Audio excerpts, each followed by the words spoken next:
Secondo lei l'Africa paga un caro prezzo sugli errori delle grandi potenze?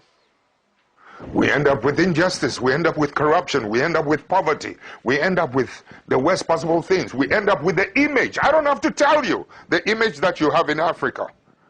I don't have to tell you. Listen, when I was in office as an Air Force pilot,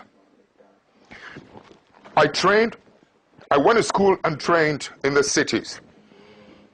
When I became an Air Force pilot, I had the opportunity to travel around the country. That's when I saw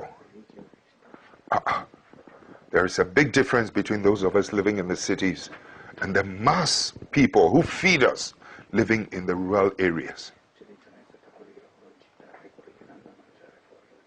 My brother, you listen to me carefully.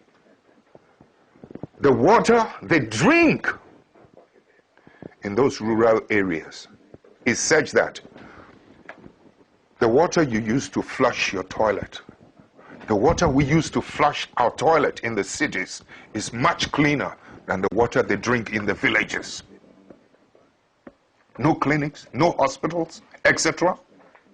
No headache, no needles to even sew their clothes.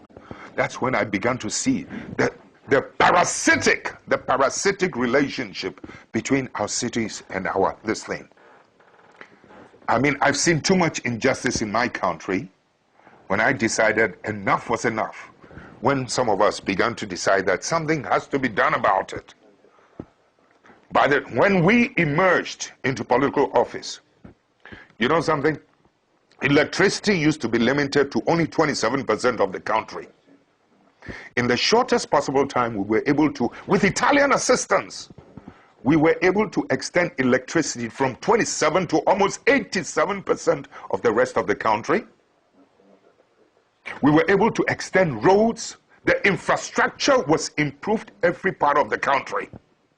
I mean, it was beautiful. I mean, the energy now goes to every part of the village.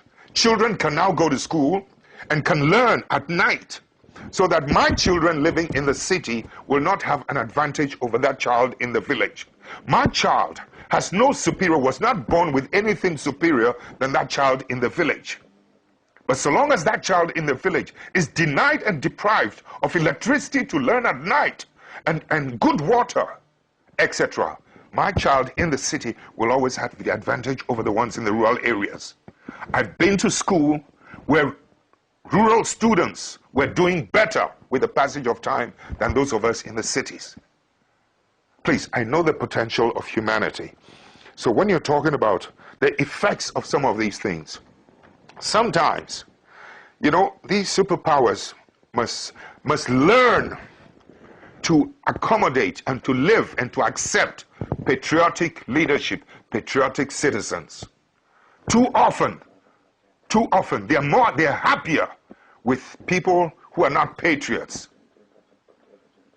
But you, in Europe, excuse me, don't get angry, you never seem to know the role that some of your bad businessmen, you have good businessmen, and I respect them, but some of your bad businessmen are always doing bad things on our continent. And it's our people who suffer. This kind of thing must stop. Your governments must begin to wake up to help us, to help to police and to maintain the integrity of economic policies and economic practices in my country. Your country must help us to protect the judiciary in my country. Your country must help us to